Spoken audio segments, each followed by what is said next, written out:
ওনার কবর নানা পাকের মাজারে যাওয়ার জন্য আলোচনা চলছে। এক নবীর সাহাবী এসে বললেন, ও ইমামে হোসাইন, ইমামে হাসান কি বলে গেছে? বললেন, কি বলেছে? নবীর সাহাবী বললেন, ও ইমামে হোসাইন, বলে গেছে যে আমার নানা বাগের মাজারে গিয়ে কবর দিতে গিয়ে যদি আমার কবরখানা বানাতে গিয়ে যদি ঝামেলা হয়, যদি তলোয়ার বের করতে হয়, তবে ওইখানে কবর দিও না। কবর দিবে আমার আম্মা জানের কবরের পাশে, জান্নাতুল বাকিতে কবর দিবে।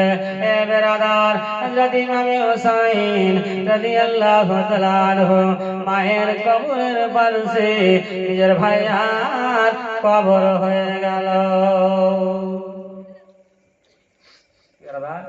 হযরত ইমামে হাসান দুনিয়া ছেড়ে দিলেন।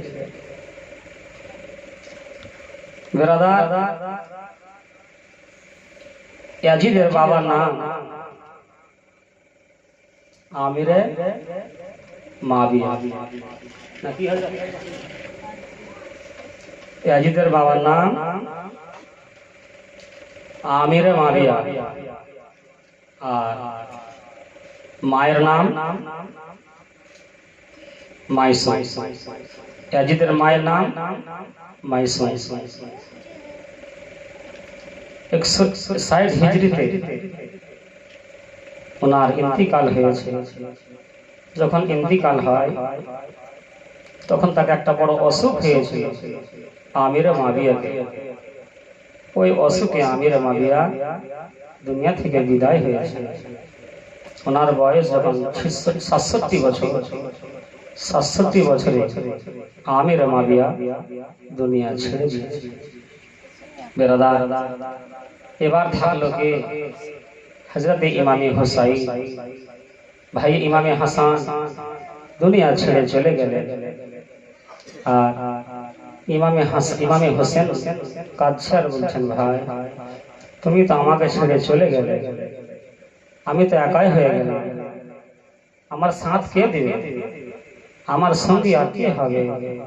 বেরাদার, হযরত ইমামে হুসাইন রাদিয়াল্লাহু তাআলা আনহু নিজের আল আহলিয়াদেরকে বললেন, ওগো আবুল কাসিম, ওগো আবুল কাসিমের মা জায়েদা, ওগো জয়নাল আবেদিন, চলো আমরা নিজের আপন আপন সামান সামটাই। আলী আকবরকে বললেন, ও আলী আকবর, তুমি মদিনার মসজিদে আজান দাও, এই আজান দিয়ে নামাজ পড়ে আমরা বেরিয়ে যাব।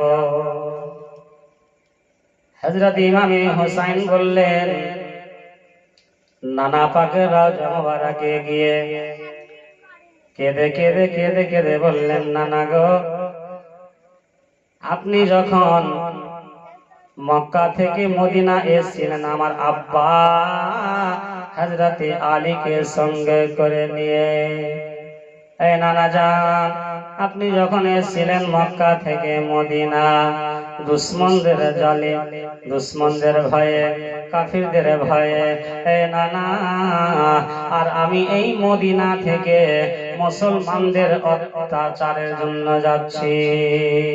এই নানা, আপনি যখন এসেছিলেন আমার আব্বা আলী শেরে খোদাকে সঙ্গে করে, ও নানা, আমি সঙ্গে করে যাব আমার 22 বছরের ছেলে জয়নাল আবেদিনকে সঙ্গে করে। তোমার হোসাইন বাঁচাতে দিন কারবালাতে হবে কুরবানি।